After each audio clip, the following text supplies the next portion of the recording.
It's me. I'm the problem.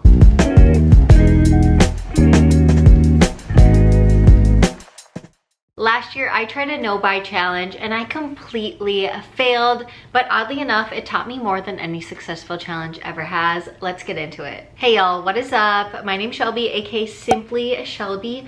Welcome back, or welcome if you're new here. And if you joined my channel last year because of my no-buy, thank you so much for joining. I am sorry that I disappointed you with my failure in the no-buy. It was so much harder than I thought it was going to be, but there are definitely 3 main lessons that I learned and I take away from that I'm bringing with me into this new year. Which, by the way, I just want to say Happy New Year and thank you for being on this little roller coaster.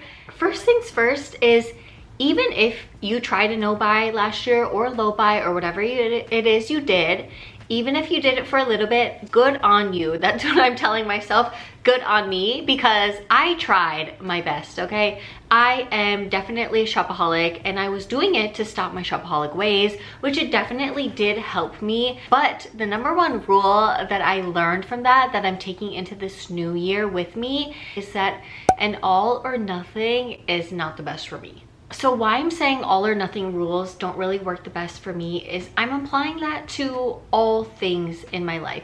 Whether that comes to shopping, whether that comes to my diet, I definitely don't want to be that all or nothing type of person. I feel like that has failed me so much in the past before as well. And just speaking into the no buy itself, so basically I told myself I had this list of rules. I'll pop it up here again. One of them was no clothes. That was my biggest goal, was not buying any new clothes, because I am a shopaholic, like I mentioned. I love clothes. I love receiving new clothes. I love buying new clothes. It's that fun thrill of getting new clothes, but what exactly do I always need them for? So I think when I went just cold turkey and wasn't buying any clothes, that moment I was able to feel the spark again of buying clothes, which happened because I got married, which I'm very thankful to have gotten married in the last year. When I got married, I was like, oh, I need a new outfit. My wedding is in June. And I think that's totally understandable that someone would want a new outfit for their wedding. Makes total sense. I don't think I should be shamed for wanting a new outfit for my wedding. But what happened is I went down this spiral of shopping. And you guys, when I say a spiral, it's literally like I didn't shop until June, and when June hit and I'm like, oh, I'm getting married, or May, whenever it was, I went crazy. I was buying things nonstop again, and it was just looking at myself in the mirror and saying, why are you doing this again? Why, you know, you're doing so good on the no buy. Yes, it is now your wedding, but why are you buying all these other things, you know? And just kind of asking myself that same question of like, why did I do it in the first place? So I was very disappointed in myself, and I feel quite bad because even I got a TikTok comment recently, like commenting about the things I bought in Japan. I did a Japan haul, which I was very thankful. I told everybody in my no buy, one reason I was doing a no buy was because I was going to Japan and I was definitely going to buy stuff in Japan. So the no buy was going to crack in the year eventually, but I was hoping it would have been when I went to Japan and not so early. Either way, I was happy to get married, happy to buy things for the wedding, happy to buy things in Japan. I'm not mad about that. I think it was just all the other stuff I bought in between. But when I got that comment, I was like, oh wow, like, you know, I feel bad if anyone did possibly follow me from my no buy. And if you're still here with me, thank you. Please stay. I really want you here, and I hope that we can learn together, because even if I did fail my no buy, but it motivated you to stay with your no buy or low buy, props to you. Please let me know down below what you did, if you were successful in it, because I want to know your success story. Mine was a failure, but it doesn't mean that yours was not a failure. So if I motivated you in any way to do no buy, I am really happy about that, because, you know, it's great to see other people doing better than me, you know? I root for your success, and that is amazing in that. I think a big thing for me in this new year, instead of a no buy and just cutting all things off, it's really about more intentional buys. So in January, I definitely want to try not buying new clothes. I think that I heard from my manager one time, you can do anything for a month. And honestly, I truly believe her on that. You can do anything for a month. She's like, you can quit sugar for a month. You cannot buy things for a month. You can do things for a month. And I think I want to take it a month at a time, take it slowly. I definitely don't want to buy things in January. I want to stay on budget. So I think that's easy. Take it a month at a time. You can do anything for a month. I definitely love that saying, and just being more intentional with my buying habits this year. if I am gonna buy something, am I saving the money to be able to buy it? I feel like that's also something I want to do, is just not buy freely on my credit card. I want to save the money to be able to intentionally buy an item that I saved for to be able to buy. So that is one big lesson I'm taking into the new year, is more intentional buying, but realizing that all or nothing rules is not really for me. Secondly, what I learned about myself is I was really shopping for that feeling, the feeling of joy. It was sparking joy to shop, but was it really? Because I would shop and then I would feel bad about myself after. So it's kind of like this double-edged sword of I'm shopping, yay, but then, oh, I feel bad, I spent money again. What am I doing? You know, so it's just really thinking about that feeling. Is the feeling worth it to be shopping? Is that item I'm about to buy really gonna make me happier?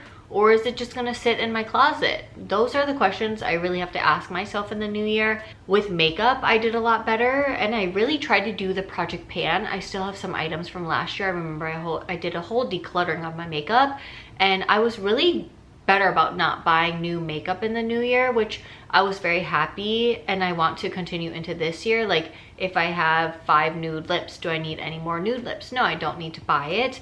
But I think it's just some small lessons like that. Like, did it spark joy? It didn't spark joy if I needed to go buy a new lip, because I already have one technically. With that, it was just realizing the triggers, right? Like, I follow a lot of beauty and fashion influencers. I love fashion myself, but they would post an outfit and I wanted it. You know, I wanted that exact item, which is the problem. I think that is my biggest trigger, is seeing influencers or people I admire wear something and wanting to buy that exact item, when in reality I should just take everybody as like Pinterest inspo and try to recreate the outfit from my own closet. I think that is a big lesson learned as well.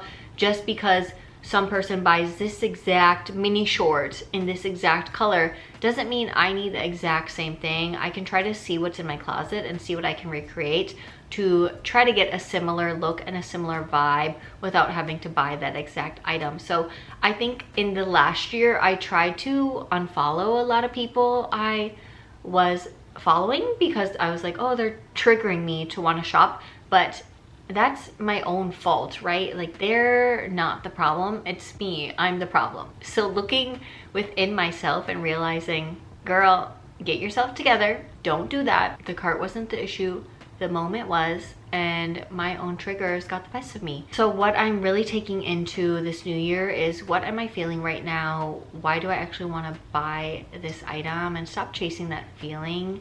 But going back to the first one, is just being more intentional with what I'm buying and not just like trying to spark quick joy but then feeling bad after. And the third and last thing that I want to point out is progress counts even if you fail. That's what I'm telling myself, because yes, I did fail my no buy, but I went 5 full months without shopping, which is a huge accomplishment. And I think at least trying and putting my best foot forward and doing that really helped me in understanding the way I was shopping. Sure, I'm not perfect, I spiraled, but going into this new year, I really am looking at everything a little bit more intentionally. I still love all the no-buy content creators out there.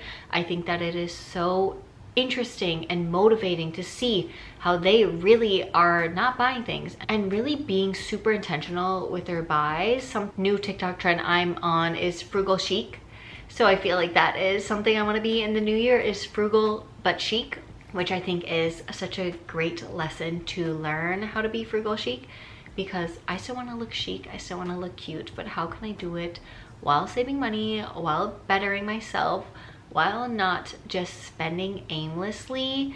Those are really things that I want to focus on and develop for myself in the new year. And with that being said, I'm not starting over, I'm just starting smarter. I'm starting this year smarter and wiser and just a little bit more conscious than I was before about my spending habits. So I hope that this helped you if you also maybe failed your no buy or a low buy last year and you're really like, what do I do now? I think the best thing you can do is look at it in your own way and think, what did you learn from that, right? Was it doing an all in nothing is not good for you? Was it you want to be more intentional with what you're buying? Is it that you were just searching for this feeling? I think it's just really looking within and just knowing that you did your best and you're gonna keep doing your best, because we're in the new year and we're gonna keep doing our best. We're gonna keep being the best versions of ourselves. And that's what I tell myself every day. So thank you so much for watching this video. I really appreciate it. Follow me on my new journey of being just more intentional with my spending, more intentional with my everyday life. And I would love if you subscribe, join the Shell Squad, give this video a big thumbs up if you're feeling the vibes, and turn on post notification bell. That way you get notified every time I upload a new video, and I'll see you next time. Bye.